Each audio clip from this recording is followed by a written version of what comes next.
ஐந்து கரத்தோனை போற்றி, ஆணை முகத்தானை போற்றி, மூஷிக வாகனனை போற்றி, மூலப்பரம்பொருளை போற்றி, சித்தி புத்தி விநாயக பெருமானை போற்றி. குருவே சரணம். இணையத்தால் இணைய எங்களுக்கு வணக்கம். இது ஆடி மாத ராசி பலன். ஆடி மாதம் கும்பராசிக்கு எப்படி இருக்க போகுது அப்படிங்கிறத பார்க்கலாம். அதுக்கு முன்னாடி ஆடி மாதத்தில் வரக்கூடிய முக்கிய விசேஷ தினங்கள் அப்படின்னா, மாத பிறப்பு ஆடி 1 ஜூலை 17ஆம் தேதி வருது. ஆகஸ்ட் 3ஆம் தேதி ஆடி பெருக்கு, ஆடி 18. அன்றைய தினம் நீர்நிலைகளுக்கு அருகாமையில் இருக்கக்கூடிய கோயில்களில் வழிபாடு மேற்கொள்வது சிறப்பு. நீர்நிலைகளில் நீராடி அந்த நீர்நிலைகளுக்கு அருகாமையில் இருக்கக்கூடிய கோயில்களில் வழிபாடு பண்ணும்போது பூர்வ ஜென்ம கர்ம வினைகள் தீரும். ஆகஸ்ட் 7ஆம் தேதி ஆடி பூரம். அன்றைய தினம் அம்பாள் வழிபாடு, ஆண்டாள் வழிபாடு சிறப்பை தரும். திருமண வாழ்க்கை பிரச்சனைக்குரியவங்க அல்லது திருமணம் ஆகாதவங்க இந்த ஆண்டாள் வழிபாடு மேற்கொள்ளும் போது நல்லதொரு திருமண வாழ்க்கை அமையும். இந்த மாதம் எப்படி இருக்கும் கும்பராசியை பொறுத்த வரைக்கும்? ராசிநாதன் ராசியிலே இருக்கார், வக்ரமாக இருக்கார்.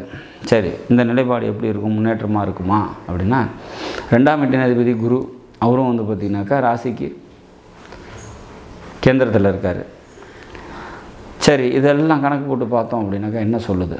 கூட 3ஆம் அதிபதியோடு சேர்ந்து இருக்கார் 2ஆம் வீட்டின் அதிபதி. அப்போ தன்னம்பிக்கை, தைரியம், முயற்சி, வெற்றி இதெல்லாம் பார்த்திங்கன்னா அதிகரிக்கக்கூடிய ஒரு மாதமாக இருக்கும் அப்படிங்கிறத நம்ம உறுதியாக சொல்லலாம்.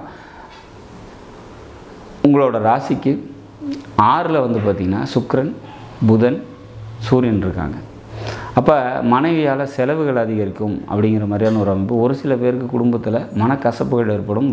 தேவையற்ற வாக்குவாதங்களை தவிர்க்கிறது சிறப்பு அப்படிங்கிற மாதிரியான ஒரு சுச்சுவேஷன். பாக்கியாதிபதி மற்றும் 4ஆம் அதிபதி அப்படின்னு சொல்லக்கூடிய சுக்கிர பகவான் 6ல் இருக்கார். அப்போ உறவுகள்கிட்ட தேவையற்ற மனக்கசப்புகள் குறிப்பாக பெண்களால் ஏற்படும் அப்படிங்கிற மாதிரியான ஒரு சுச்சுவேஷன்ஸ். வேலைக்கு போயிட்டுருக்கவங்களுக்கு வேலை நல்லா போகும், வேலையில் முன்னேற்றமான சூழ்நிலைகள் ஏற்படும். சொந்த தொழில் செஞ்சுருக்கவங்களுக்கு தொழில் நல்லாயிருக்கும், பொருளாதாரம் நல்லாயிருக்கும், குடும்பத்தில் ஒற்றுமையான சூழ்நிலைகள் ஏற்படும். எழுத்து, டாக்குமெண்டேஷன், கம்யூனிகேஷன் சம்மந்தப்பட்ட தொழில் செய்கிறவங்களுக்கு தொழிலில் ஒரு சில தடைகள் ஏற்பட்டு அப்புறமா பார்த்திங்கன்னா மாதத்தோட பிற்பகுதியில் நல்லாயிருக்கும் அப்படிங்கிற மாதிரியான ஒரு சுச்சுவேஷன்ஸ்.